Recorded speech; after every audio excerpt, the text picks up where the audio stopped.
Hello दोस्तों, welcome to IFS India का number 1 chemistry learning platform. इस वीडियो में एमएससी और बीएससी इन केमिस्ट्री के बाद गवर्नमेंट जॉब्स के सरकारी नौकरी के कौन-कौन से अपॉर्चुनिटीज हैं, ये आज इस वीडियो में हम देखने वाले हैं।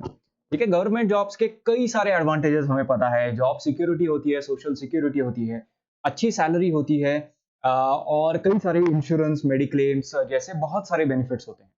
ठीक है, तो ऐसे गवर्नमेंट जॉब्स के अपॉर्चुनिटीज कहाँ-कहाँ से मिल सकते हैं, ये इस वीडियो में देखने वाले हैं। ठीक है, तो सबसे पहला बड़ा एक अपॉर्चुनिटी होता है डीआरडीओ। ठीक है, defence research and development organisation, यहाँ पे ये अपॉर्चुनिटी होता है। सीनियर टेक्निकल असिस्टेंट मतलब एसटीएबी पोस्ट है ये। ठीक है, और सेप्टम का जो एग्जाम होता है उस एग्जाम के थ्रू इसमें रिक्रूटमेंट होता है।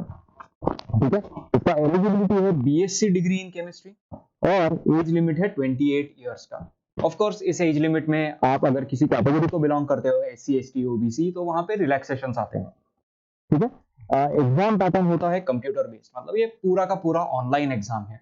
ठीक है और इस एग्जाम में GK, general knowledge, general aptitude और रीजनिंग, ये तीनों मिला के टोटल 30 क्वेश्चंस हैं। ठीक है, और टोटल 30 क्वेश्चंस 150 में से 150 क्वेश्चंस में से 30 क्वेश्चंस इन तीन सब्जेक्ट्स के हैं। इसके साथ साथ केमिस्ट्री के 120 क्वेश्चंस हैं। ठीक है, मतलब जीके, जीए और रीजनिंग, इसका 20% वेटेज है, 80% वेटेज केमिस्ट्री को है। ठीक है, और ये एग्जाम होता है टोटल 2 आवर्स का, 2 घंटे का एग्जाम है, मतलब 120 मिनट में 120 मिनट्स एंड 150 क्वेश्चंस। ठीक है, जिसका मतलब है यहाँ पे जो क्वेश्चंस पूछे जाएंगे, ये क्वेश्चंस काफी स्ट्रेट फॉरवर्ड नेचर के रहेंगे।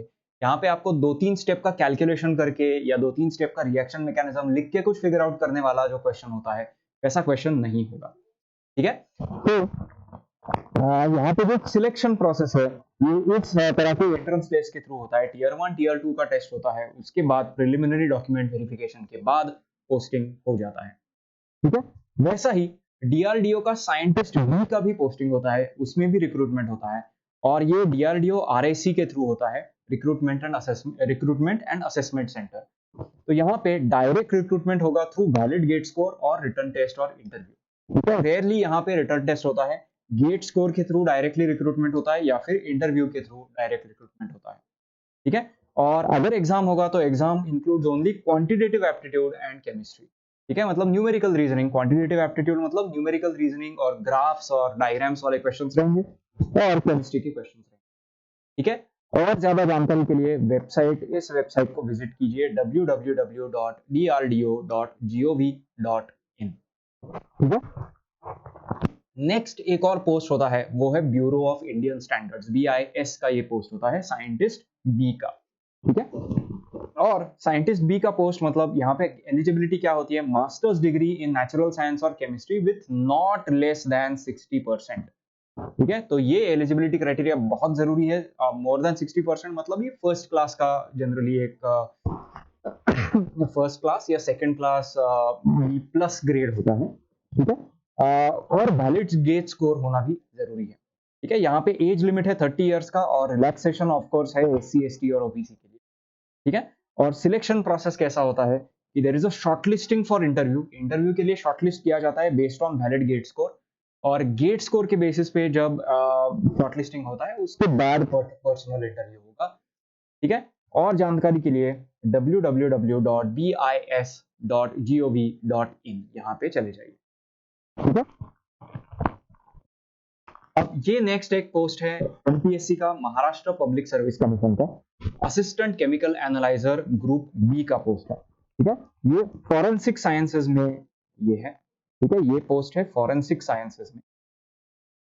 ठीक है, ये पोस्ट है फॉरेंसिक साइंसेज का। ठीक है, फॉरेंसिक साइंस का महाराष्ट्र गवर्नमेंट का जो डिपार्टमेंट है, जो क्रिमिनल्स को या फिर क्राइम्स को एनालाइज करता है, क्राइम सीन्स को इन्वेस्टिगेट करता है, और वहां पे मिले हुए जो क्लूज होते हैं, एविडेंस होते हैं, उनको एनालाइज करने का काम होता है, वो यहाँ पे assistant chemical analyser group B post में आता है।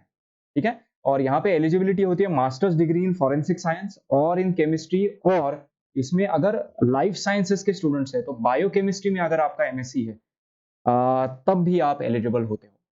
ठीक है, इसका एज लिमिट होता है 38 इयर्स और ऑफ कोर्स रिलैक्सेशन होता है SC ST और OBC का। ठीक है, एग्जाम पैटर्न है MCQ टाइप। ठीक है, MCQ टाइप एग्जाम पैटर्न है और यहाँ पे 100 क्वेश्चंस हैं और 200 मार्क्स। ठीक है, 100 क्वेश्चंस होते हैं, 200 मार्क का पेपर होता है, आधे मार्क का नेगेटिव मार्किंग होता है गलत आंसर की। ठीक है, इस एग्जाम का ड्यूरेशन है 1 आवर, मतलब अगेन 60 मिनट्स में 100 क्वेश्चंस पूछे जाएंगे। मेनली ये एनालिटिकल केमिस्ट्री के क्वेश्चंस होते हैं। ठीक है, analytical methods in physical chemistry, organic chemistry, inorganic chemistry and biochemistry, ऐसा इसका सिलेबस होता है। ठीक है, और 60 मिनट में 100 क्वेश्चन सॉल्व करने हैं, मतलब ऑब्वियसली अगेन ये क्वेश्चंस बहुत ही स्ट्रेट फॉरवर्ड होते हैं। यहाँ पे आपको ज्यादा सोचने की जरूरत नहीं पड़ेगी, या तो आपको आंसर आता होगा या फिर नहीं आता होगा। ठीक है, और जो एग्जाम है उसके बेसिस पे शॉर्टलिस्टिंग होता है और फाइनली इंटरव्यू के बेसिस पे सिलेक्शन होता है। ठीक है, इंटरव्यू में भी सेक्शनल कट ऑफ होता है 20 मार्क्स का, 50 मार्क्स का इंटरव्यू होता है, 20 मार्क्स का सेक्शनल कट ऑफ होता है जो आपको क्लियर करना होता है। ठीक है, इसकी और जानकारी आपको चाहिए तो www.mpsc.gov.in यहाँ पे जाके आप और जानकारी ले सकते हैं। ठीक है, इसके साथ साथ अगर BARC Bhabha atomic research centre, ये इंडिया का सबसे पुराना न्यूक्लियर रिसर्च सेंटर है, तो यहाँ पे आपको साइंटिफिक ऑफिसर C का पोस्ट होता है। ठीक है, यहाँ इसके लिए मास्टर्स डिग्री इन केमिस्ट्री जरूरी है, but not less than 60%। Again 60% marks मतलब B+ ग्रेड या फर्स्ट क्लास यहाँ पे आपको मिलना चाहिए MSc के फाइनल एग्जाम में। ठीक है, applicants opting to be considered on the basis of a valid gate score। ठीक है, वैलिड गेट स्कोर के बेसिस पे भी आप अप्लाई कर सकते हो। जनरली फरवरी में गेट का एग्जाम होता है और मार्च में ये BARC का एग्जाम, BARC का रिक्रूटमेंट वाला एग्जाम होता है। तो अगर आपका अपने गेट स्कोर के ऊपर पूरा विश्वास है तो आप डायरेक्टली गेट स्कोर के बेसिस पे ही अप्लाई कर सकते हो। अगर आपका गेट उतना अच्छा नहीं गया है ऐसा आपको लग रहा है तो BARC का ये एंट्रेंस एग्जाम भी आप दे सकते हो, उसके थ्रू भी आपका रिक्रूटमेंट हो सकता है। एज लिमिट है 26 इयर्स का। ठीक है, SC ST OBC के लिए रिलैक्सेशन है। और सिलेक्शन प्रोसेस कैसा है, गेट स्कोर के ऊपर, गेट स्कोर के बेसिस पे यहाँ पे आपको शॉर्टलिस्ट किया जा सकता है या फिर on the basis of online exam shortlist किया जा सकता है और उसके बाद होता है इंटरव्यू प्रोसेस। ठीक है, उसके बाद होता है पर्सनल इंटरव्यू। ठीक है, इसकी और जानकारी चाहिए तो www.barconlineexam.in इस वेबसाइट पे चले जाइए। ठीक है, अब FCI मतलब फूड कॉर्पोरेशन ऑफ इंडिया का भी एक पोस्ट होता है, असिस्टेंट जनरल मैनेजर टेक्निकल का पोस्ट होता है। ठीक है, यहाँ पे भी मास्टर्स डिग्री इन केमिस्ट्री जरूरी है, 60% मार्क्स यहाँ भी कंपलसरी है। ठीक है, एज लिमिट है 28 इयर्स का, अगेन रिलैक्सेशन है SC ST OBC के लिए। एग्जाम का ड्यूरेशन है 2.5 आवर्स का, 2.5 घंटे का एग्जाम होता है, जिसमें जनरल एप्टीट्यूड रीजनिंग के 30 क्वेश्चंस हैं, जनरल अवेयरनेस के 30 क्वेश्चंस हैं, मैनेजमेंट एंड एथिक्स के 30 क्वेश्चंस हैं। ठीक है, टोटल 90 क्वेश्चंस हैं। ठीक है, और नेगेटिव मार्किंग नहीं है, ऑनलाइन टेस्ट होता है और बाद में फाइनली इंटरव्यू होगा। ठीक है, सो 2 स्टेप का ये प्रोसेस होता है, एक ऑनलाइन एग्जाम है, ऑनलाइन एग्जाम के बेसिस पे शॉर्टलिस्टिंग होगा और फिर इंटरव्यू होगा। टोटल 90 क्वेश्चंस का ये एग्जाम होगा, 90 क्वेश्चंस रहेंगे और 2.5 आवर्स, 2.5 घंटे का ये एग्जाम है। मगर यहाँ पे ध्यान दीजिए केमिस्ट्री के क्वेश्चंस नहीं है। ठीक है, यहाँ पे ध्यान दीजिए केमिस्ट्री के क्वेश्चंस नहीं है, जनरल एप्टीट्यूड रीजनिंग के है, जनरल अवेयरनेस के है और मैनेजमेंट एंड एथिक्स के क्वेश्चंस। ठीक है, नेक्स्ट एग्जाम है नेशनल प्रोडक्टिविटी काउंसिल। ठीक है, NPC का पोस्ट है, पैटेंट एग्जामिनर का पोस्ट है। ठीक है, बहुत ही अच्छा एक लुक्रेटिव जॉब अपॉर्चुनिटी है सबके लिए। MSc इन केमिस्ट्री जरूरी है और 35 इयर्स का एज लिमिट है यहाँ पे। ठीक है, अब एग्जाम पैटर्न कैसा है, यहाँ पे 2 स्टेप्स में एग्जाम होता है, प्री एग्जाम होता है और मेंस का एग्जाम होता है। प्री का एग्जाम जो है ये MCQ टाइप क्वेश्चंस हैं। ठीक है, जिसमें English, math, GK, general reasoning और जनरल साइंस के क्वेश्चंस होते हैं। जनरल साइंस मतलब यहाँ पे फिजिक्स, केमिस्ट्री, बायोलॉजी, इन तीनों ब्रांचेस के क्वेश्चंस यहाँ पे पूछे जा सकते हैं। ठीक है, इसके साथ साथ मेन एग्जाम में केमिस्ट्री और इंग्लिश के क्वेश्चंस आते हैं। ठीक है, जो मेन एग्जाम है वहां पे केमिस्ट्री और इंग्लिश के क्वेश्चंस आते हैं और ये एग्जाम डिस्क्रिप्टिव एग्जाम होता है, ये MCQ टाइप नहीं है, यहाँ पे आपको डिस्क्रिप्टिव आंसर्स लिखने होते हैं। ठीक है, सिलेक्शन प्रोसेस है on the basis of preliminary exam shortlisting होता है, उसके बाद final selection will be done after mains exam. ठीक है, फाइनल सिलेक्शन के लिए मेंस एग्जाम जरूरी है। ओके, फाइनल सिलेक्शन के लिए मेंस का एग्जाम जरूरी है। और recruitmentnpc.in www.recruitmentnpc.in ये वेबसाइट है। ठीक है, अब वैसे ही ये इसके पहले वाला पोस्ट था, ये पैटेंट एग्जामिनर का पोस्ट था। अब फूड सेफ्टी ऑफिसर्स के लिए भी पोस्ट है। FSSAI में पोस्ट है ये, food safety and standards authority of India. ठीक है, FSSAI का स्टैंप आपने देखा होगा कि हर फूड प्रोडक्ट पे एक उसका स्टैंप होता है, और वैसे ही FDA का भी अप्रूवल होता है। तो फूड सेफ्टी मैनेजर का ये पोस्ट है। यहाँ पे एलिजिबिलिटी अगेन केमिस्ट्री या फिर बायोकेमिस्ट्री में MSc होना जरूरी है। ठीक है, एज लिमिट 30 इयर्स है, और exam pattern computer based test है। CBT का मतलब है कंप्यूटर बेस्ड टेस्ट, और ये स्टेज 1 और स्टेज 2 का ये मतलब 2 स्टेजेस में ये एग्जाम कंडक्ट होता है। ठीक है, इसके साथ साथ सिलेक्शन प्रोसेस अगर देखा तो एग्जाम और इंटरव्यू के बेसिस पे सिलेक्शन होता है, और final selection is done after mains exam. ठीक है, मेंस का जो एग्जाम है उसके बाद फाइनल सिलेक्शन होता है। इसकी और जानकारी के लिए www.fssai.gov.in इस वेबसाइट पे जाके विजिट करिए। ठीक है, उसके साथ साथ जियोलॉजिकल सर्वे ऑफ इंडिया का UPSC के द्वारा कंडक्ट किया गया UPSC जियो साइंटिस्ट का एग्जाम होता है। ठीक है, जियो साइंटिस्ट का पोस्ट है, यहाँ पे भी केमिस्ट्री में मास्टर्स की डिग्री जरूरी है, और 32 इयर्स का एज लिमिट है। पेपर 1 होता है general studies for 100 marks, paper 2 होता है केमिस्ट्री का 300 मार्क्स का क्वेश्चन। ठीक है, मार्क्स का पेपर 2 घंटे का एग्जाम होता है, और यहाँ पे भी प्रिलिमिनरी और मेंस ऐसे 2 एग्जाम्स होते हैं, और final shortlisting is done after mains exam. ठीक है, प्रिलिमिनरी एग्जाम होता है, मेंस का एग्जाम होता है, और उसके बाद शॉर्टलिस्टिंग के थ्रू पर्सनल इंटरव्यू होता है फाइनल सिलेक्शन से पहले। ठीक है, तो अब यहाँ पे इसकी और जानकारी के लिए upsconline.nic.in इस वेबसाइट पे जाके विजिट करिए।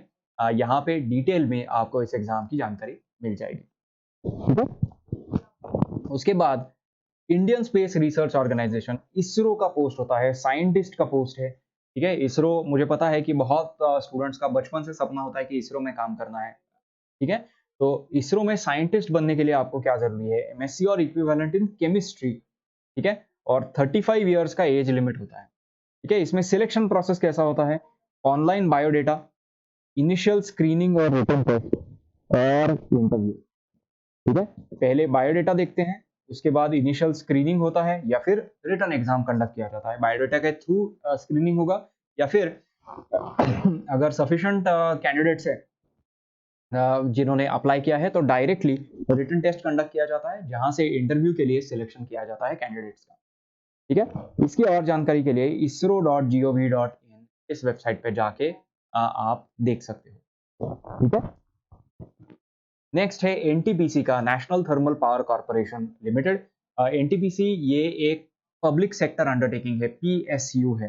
तो NTPC का खुद का एक एंट्रेंस एग्जाम होता है, जैसे असिस्टेंट केमिस्ट ट्रेनी के लिए। ठीक है, MSc और इक्विवेलेंट इन केमिस्ट्री जरूरी है। ठीक है, केमिस्ट्री के अलग अलग ब्रांचेस में भी अगर आपने MSc किया है तब भी आप अप्लाई कर सकते हो। एज लिमिट है 30 इयर्स का। SC ST एंड OBC के लिए यहाँ पे रिलैक्सेशन है obviously. Selection process is based on written test और experience in water treatment plant process. ठीक है, वाटर ट्रीटमेंट प्लांट प्रोसेसेस में अगर आपको एक्सपीरियंस है तो NTPC में आपको डायरेक्ट यहाँ पे रिक्रूटमेंट आपका हो सकता है, या फिर एक रिटन टेस्ट भी होता है, या फिर कई बार NTPC ने इसके पहले गेट एग्जाम के थ्रू भी रिक्रूटमेंट किया गया है। गेट एग्जाम स्कोर के बेसिस पे भी रिक्रूटमेंट इसके पहले हुआ है। ठीक है, और एग्जाम पैटर्न है, रिटन एग्जाम होगा, उसके बाद पर्सनल इंटरव्यू होगा। रिटन एग्जाम में 70 MCQs है BSc लेवल के, और 50 MCQs है इंग्लिश, क्वांटिटेटिव एप्टीट्यूड, रीजनिंग और जनरल नॉलेज के। ठीक है, मतलब केमिस्ट्री के BSc लेवल के 70 क्वेश्चंस हैं, बाकी सारे general aptitude, general knowledge, quantitative aptitude और रीजनिंग इसके क्वेश्चंस हैं। ठीक है, इसके साथ साथ ntpccareers.net, ठीक है, www.ntpccareers.net ये एग्जाम यहाँ पे इस वेबसाइट पे जाके आप इस एग्जाम के बारे में जानकारी पा सकते हो। ठीक है, इसके साथ साथ army welfare education society AWES का यहाँ पे PGT post graduate test in chemistry, ये टीचिंग पोस्ट होता है, पोस्ट ग्रेजुएट टीचर का ये पोस्ट होता है। यहाँ पे एक्चुअली गलती से टेस्ट आया है, यहाँ पे होना चाहिए टीचर।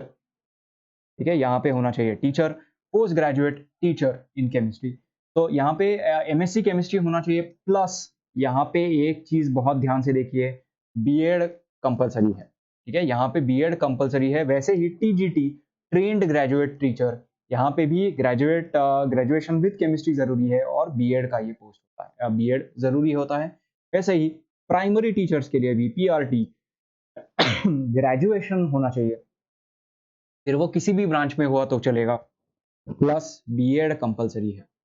ठीक है, और यहाँ पे एज लिमिट है 40 इयर्स का। एग्जाम पैटर्न है रिटन एग्जाम, और पेपर है पार्ट ए जनरल अवेयरनेस का पेपर है, और पार्ट बी आपका जो भी सब्जेक्ट है, फॉर एग्जांपल हमारा सब्जेक्ट होगा केमिस्ट्री, तो ये दोनों पार्ट्स पेपर में होते हैं, part A part B. Negative marking नहीं है, no negative marking, but minimum 50% आपको जरूरी है। यहाँ पे सेक्शनल कट ऑफ्स भी है, पार्ट ए में और पार्ट बी में दोनों में मिनिमम 50% मार्क्स आपको लेकर आने हैं, तभी आप एलिजिबल होते हो, तभी आप क्वालिफाई करते हो। ठीक है, तो अगर इसके बारे में ज्यादा और जानकारी चाहिए तो awesindia.com इस वेबसाइट पे चले जाइए। AWES मतलब आर्मी वेलफेयर एजुकेशन सोसाइटी। ठीक है, अब फाइनली एक बहुत बड़ी अपॉर्चुनिटी है, वो है पब्लिक सेक्टर यूनिट्स में, पब्लिक सेक्टर अंडरटेकिंग्स में, PSU। तो यहाँ पे MSc केमिस्ट्री के बाद कई सारे अपॉर्चुनिटीज होते हैं। अब 3 कैटेगरीज में PSUs को डिवाइड किया गया है। एक है महारत्नस, यहाँ पे ONGC, NTPC, गेल, IOCL, HPCL ये कंपनीज होती हैं। फिर नवरत्नस हैं जहाँ पे PFCL, NACL ये कंपनीज हैं, और मिनी रत्नस जहाँ पे MECL, MOIL और NFL ये कंपनीज है। तो यहाँ पे आपको अगर अप्लाई करना है तो एग्जाम होता है, और एग्जाम के बाद इंटरव्यू होता है। मगर इनमें से कई सारे कंपनीज गेट का वैलिड स्कोर भी अगर रिक्रूटमेंट के लिए यूज करते हैं, गेट वैलिड स्कोर के बेसिस पे भी आप कई बार यहाँ पे अप्लाई कर पाओगे। ठीक है, अब PSU का एग्जाम पैटर्न कैसा है, यहाँ पे जैसे मैंने कहा GATE score, valid GATE score चलेगा, या फिर हर इस कंपनी का खुद का एक टेस्ट होता है। ठीक है, इस टेस्ट के थ्रू आप क्वालिफाई कर सकते हो। 2 घंटे का ये एग्जाम है, और 200 क्वेश्चंस होते हैं जनरली, यूजुअली 50 क्वेश्चंस है एप्टीट्यूड के, मतलब 25% पार्ट एप्टीट्यूड का है, 150 क्वेश्चंस है केमिस्ट्री के, 75% पार्ट केमिस्ट्री का है, और एकदम बेसिक क्वेश्चंस पूछे जाते हैं, बहुत ज्यादा कॉम्प्लिकेटेड क्वेश्चंस यहाँ पे पूछे नहीं जाएंगे आपको। ठीक है, और मेरिट लिस्ट के according written exam candidates are called for interview. तो इंटरव्यू का स्टेज भी बहुत ही इंपॉर्टेंट स्टेज। ठीक है, this interview also includes document verification, उसके बाद पर्सनल इंटरव्यू होता है, और ट्रेड टेस्ट भी होता है आपके प्रैक्टिकल स्किल्स को इवैल्यूएट करने के लिए।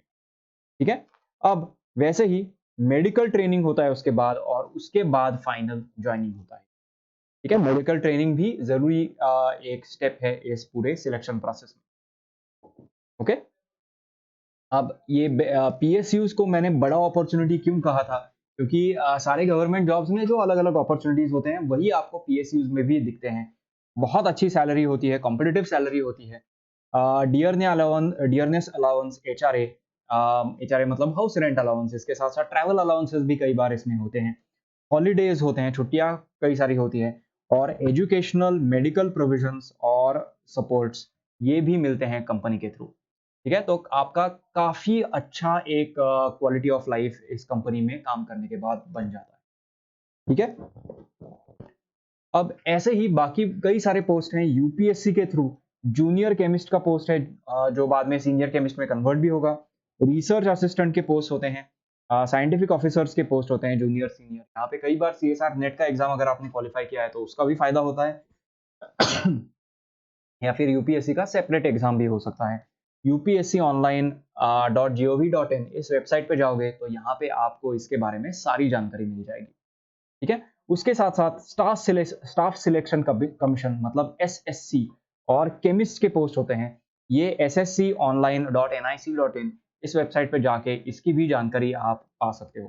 ठीक है, स्टाफ सिलेक्शन कमीशन के पोस्ट बहुत ही अट्रैक्टिव अपॉर्चुनिटीज हैं आप सबके लिए। ठीक है, अब वैसे ही टीचिंग में पीजीटी मतलब पोस्ट ग्रेजुएट टीचर का पोस्ट होता है, विच कैन बी अंडर केंद्रीय विद्यालय। ठीक है, केंद्रीय विद्यालय ये सीबीएसई करिकुलम के पोस्ट हैं, और नवोदय विद्यालय, ठीक है, ये भी पोस्ट हैं, और 11th और 12th स्टैंडर्ड के स्टूडेंट्स को पढ़ाने के लिए ये पोस्ट है। तो यहाँ पे पोस्ट ग्रेजुएट टीचर जो बोला है, तो ये पोस्ट ग्रेजुएट मतलब एमएससी का टीचर नहीं है। ये पोस्ट है 11th और 12th स्टैंडर्ड। ठीक है, तो कई बार 10th स्टैंडर्ड को एसएससी एग्जाम को पास करने के बाद आपको कहा जाता है कि आप ग्रेजुएट हो गए हो from school to high school. तो हाई स्कूल टीचर का ये पोस्ट है। ठीक है, और यहाँ पे एलिजिबिलिटी है एमएससी इन केमिस्ट्री मिनिमम 50%, और बीएड कंपलसरी है यहाँ पे। ठीक है, ये नोट कर लेना, यहाँ पे बीएड कंपलसरी है। एज लिमिट है 36 ईयर्स का। ऑफ कोर्स यहाँ पे भी रिलैक्सेशन आएंगे बेस्ड ऑन कैटेगरीज। 3 घंटे का एग्जाम होता है, मैक्सिमम मार्क्स होते हैं 200। ठीक है, और पार्ट 1 में जनरल इंग्लिश के 20 क्वेश्चंस होते हैं, जनरल हिंदी के 20 क्वेश्चंस होते हैं। ठीक है, ये केंद्रीय विद्यालय का या फिर नवोदय विद्यालय का पोस्ट होता है। ये जो स्कूल्स होते हैं ये इंडिया में कहीं भी हो सकता है, तो वहां पे आपको इंग्लिश और हिंदी का नॉलेज कंपलसरी होता है। तो इसीलिए जनरल इंग्लिश और जनरल हिंदी के क्वेश्चंस पूछे जाते हैं इस एग्जाम में। करंट अफेयर्स के क्वेश्चंस होते हैं 20, ये सारे 20 मार्क्स के क्वेश्चंस हैं। रीजनिंग और क्वांटिटेटिव एप्टीट्यूड के 20 क्वेश्चंस है, 20 मार्क्स हैं। टीचिंग मेथोडोलॉजी, इसके 20 क्वेश्चन है, 20 मार्क्स है। तो टीचिंग मेथोडोलॉजी जनरली आपके बीएड के सिलेबस में कवर्ड होता है, तो उसका पढ़ाई आपको करना होता है। प्लस स्पेसिफिक सब्जेक्ट्स हैं, जैसे केमिस्ट्री के, आपका अगर केमिस्ट्री का सब्जेक्ट है तो आपको 100 क्वेश्चंस केमिस्ट्री के आएंगे। ठीक है, तो मतलब आप देखोगे कि केमिस्ट्री छोड़ के बाकी जो टॉपिक्स हैं यहाँ पे टोटल 100 क्वेश्चंस हैं, और केमिस्ट्री के 100 क्वेश्चंस आएंगे 100 मार्क्स के लिए। ठीक है, ऐसे ये टोटल 200 मार्क्स का पेपर होगा। ठीक है, अब इसमें reasoning and quantitative aptitude, teaching methodology 20 questions, और स्पेसिफिक सब्जेक्ट, ये सारे ये हमने देखा ही है। सिलेक्शन प्रोसेस होता है, केंद्रीय विद्यालय का एंट्रेंस एग्जाम है, नवोदय विद्यालय का एंट्रेंस एग्जाम है, और पर्सनल इंटरव्यू होगा, मेरिट लिस्ट लगेगी, और फिर उसके बाद डॉक्यूमेंट वेरिफिकेशन के बाद आपका पोस्टिंग हो सकता है। ठीक है, तो ये सारे गवर्नमेंट जॉब अपॉर्चुनिटीज के पोस्ट हैं। इसके अलावा भी कई सारे पोस्ट हैं जिनके नोटिफिकेशंस आप तक हम लेकर आते ही रहेंगे, इसीलिए हमारे इस चैनल को सब्सक्राइब करके जरूर रखिएगा, और साइड में जो बेल आइकन है उसको भी दबा के अपने नोटिफिकेशंस ऑन कर लीजिएगा। इस वीडियो को लाइक और शेयर जरूर करोगे आप, इस पे मुझे पूरा कॉन्फिडेंस है। और प्लस एक एडिशन मैं आपको बताता हूँ कि हमारा जो यहाँ पे आपको दिख रहा है, हमारे केसी सर आईएफएस का ऐप ओपन करके यहाँ पे आपको दिख रहे हैं। तो आईएफएस का ऐप गूगल और मतलब एंड्रॉयड और आईओएस के प्ले स्टोर्स पे अवेलेबल है। इस ऐप को डाउनलोड करोगे तो इन सारे एग्जाम्स के लिए कुछ फ्री प्रैक्टिस टेस्ट आपको वहां पे अवेलेबल रहेंगे विद कंप्लीट वीडियो सॉल्यूशंस। तो आईएफएस का ऐप जरूर डाउनलोड कर लीजिए, और कुछ फ्री प्रैक्टिस टेस्ट मिलने का मौका यहाँ पे मत गवाइए। तो लाइक, शेयर और सब्सक्राइब कीजिए, आईएफएस का ऐप डाउनलोड कीजिए। Okay, thank you for watching this video and happy learning to all of you.